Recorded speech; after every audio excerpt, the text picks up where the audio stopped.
alaikum to all the Muslims, and peace be upon you to all the non-Muslims. I want to try, if I can, to give a kind of a brief overview of why I chose to convert to Islam. And it's a little bit hard for me because it's a really long story, but you know, hopefully I'll be able to flesh out some things a little bit more in the future. But just a little bit about my background. I was raised in the Western United States, and I was raised in a very conservative LDS Mormon family. Not conservative in the practice of their religion, but conservative politically. And when those things were all very important to me. I was very politically aware, very religiously aware. I defended my religion to people. I would discuss it with other people that were not of my faith. I like to talk about things and ideas. When I was 17, I decided that I really wanted to learn Arabic, and it wasn't for any particular reason. It wasn't because I didn't know any Arabs, I didn't know anything about the Middle East, I didn't know about anything about Islam. I think that I had a Spanish teacher who told us some of the words in Spanish, what their roots were and how they came from Arabic, and a little bit about the fact that the Arabs had occupied Spain, and so I started to become more interested in that, and I went to the bookstore and I bought a book to learn the Arabic alphabet, and I bought a Quran.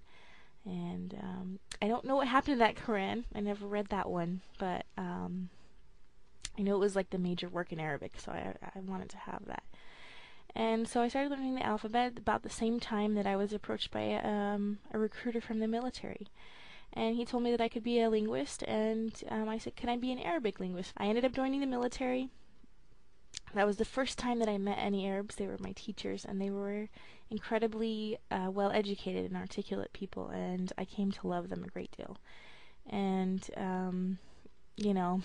I heard there was a woman who was Palestinian who was from Jordan, and I remember one of the first things that I asked her was, what do you guys wear over there? Because she didn't, she dressed like a Westerner, so it just came from a place of kind of complete ignorance, and I was curious, and she kind of looked at me, and she was like, the same things you wear? But, so that was a good experience for me. I ended up getting out of the military just prior to September 11th, and I loved being at the school. I loved learning Arabic. I would go to the library on post and watch Al Jazeera during my lunch times. I loved it so much, but I didn't like being in the military. I hated being in the military. But also, it's important to note at that time, that's when I came to the conclusion that I didn't believe in my religion anymore that I had been raised in. And there were a lot of reasons for that, and I hope to go into that a little bit more in the future. But I came to believe that kind of, you can't prove that God exists, and you can't prove that God doesn't exist, and everyone has to make that decision. It's a very personal kind of decision, and when people would ask me why I didn't believe in God, I would say,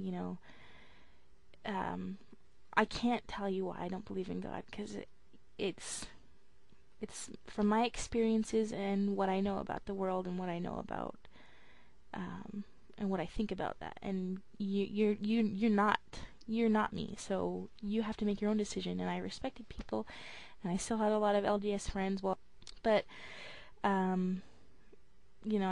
always respected that was something that was important to them, and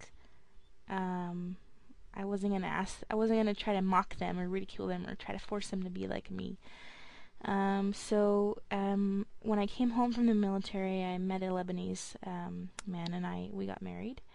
And during the time that we were married, I was able to travel to Lebanon and spend quite a bit of time with his family.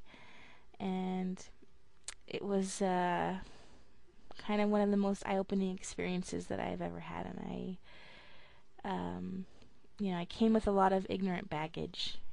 By that time, I was really interested in the Middle East. I loved watching documentaries about Israel, Palestine. I loved reading books about Lebanon. I wanted to know the history of Lebanon. I wanted to know everything that there was to know about it. I wanted to know. I was intensely curious about it. So I had come to really kind of take a side, if you will, in that conflict. and but I didn't have much respect for, even though you know, I knew that Israel had done a lot of horrible things um, to the Palestinians and to the Lebanese.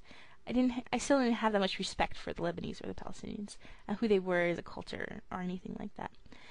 And so when I went there, that was the first time that I knew practicing Muslims. The first time that I saw someone pray. It was the first time I saw someone read the Quran. And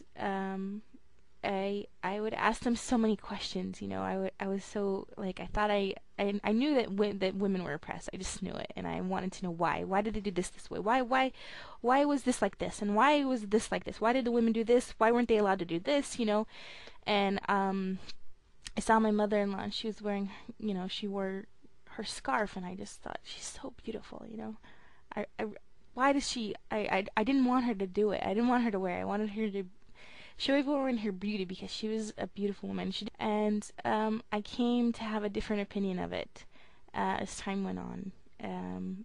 I loved to watch her put it on because it was so important to her, so clean, so smooth. Like, it was a beautiful thing, and it meant a lot to her. It was a big part of her identity. And by the time I came back, I was used to seeing women dress like that. And you know, a lot of women don't wear hijab in Lebanon, but you know, I just got used to seeing women dressed more conservatively. And it was kind of a shock to me, all the skin, when I came home. Not that Lebanese don't do that, because they do, trust me, but anyway.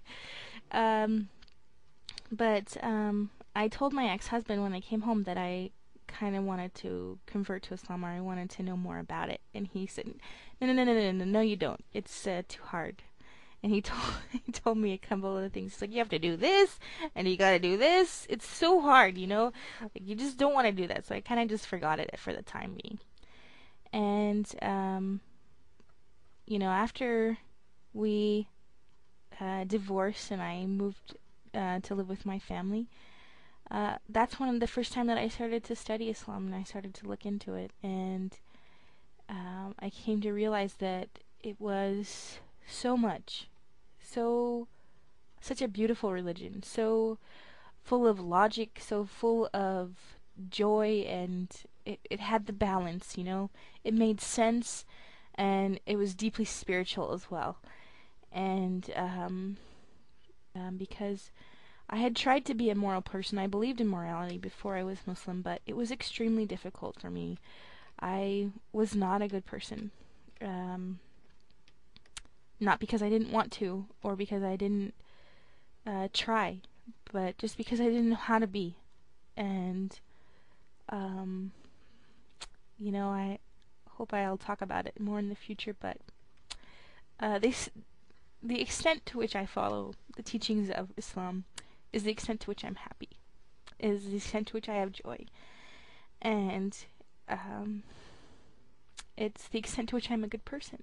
And um, I don't know if non-Muslims understand that at this point, and I hope to be able to talk about it more in the future, God willing.